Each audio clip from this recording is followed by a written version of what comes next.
Andrea Constand, whose allegations of sexual assault led to Bill Cosby's initial conviction in 2018, is speaking out in her first interview since Cosby was released from prison in June after his conviction was overturned on procedural grounds. Disgusting, Constand said. Didn't surprise me, given the level of the arrogance and having no remorse.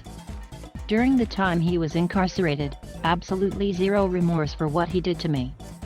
He's a sexually violent predator who basically was let out of jail. Cosby, 84, was convicted in 2018 on 3 felony counts of aggravated indecent assault for drugging and assaulting Constand in 2004. He had served nearly 3 years of a 3 to 10-year sentence when he was released. He tweeted a statement upon his release: "I have never changed my stance nor my story. I have always maintained my innocence. Thank you to all my fans, supporters, and friends who stood by me through this ordeal. Special thanks to the Pennsylvania Supreme Court for upholding the rule of law." The Pennsylvania Supreme Court ruled that because the district attorney had promised Cosby in 2005 that he would never be criminally charged and then ended up charging him 10 years later, Cosby's due process rights had been violated. "I was really shocked," Constand said. "Disappointed." Constand said that if the district attorney made that promise, she had no idea it happened. How can a district attorney enforce a decision on a backroom handshake? Constand said.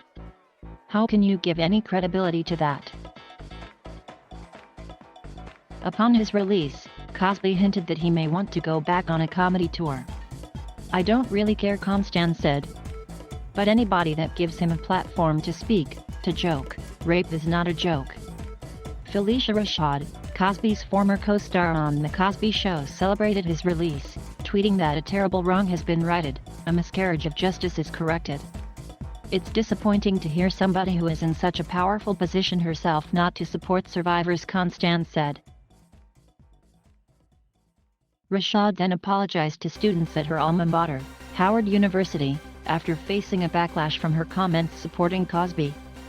She wrote in a letter that her remarks were not directed toward sexual assault survivors and that she vehemently opposes sexual violence.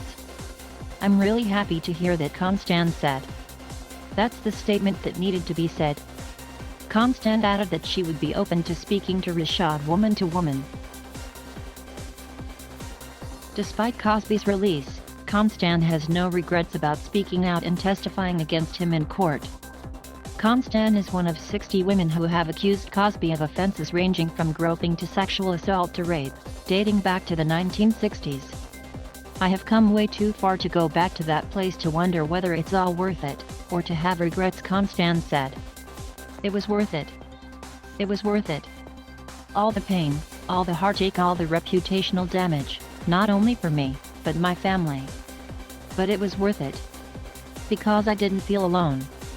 I had a whole community, a whole army of women and other survivors, strangers, family, friends, who were right there with me."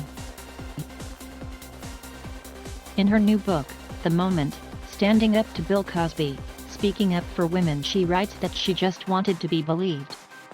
"It doesn't change anything. Bill Cosby walks free. But it doesn't change the fact that my testimony was believed," she said. She is concerned that Cosby's conviction being overturned could have a chilling effect on survivors reporting sexual assault. "As I sit here today, I want to send a message to not let this deter you from coming forward, from getting the peace, and the healing and the closure that you need," she said.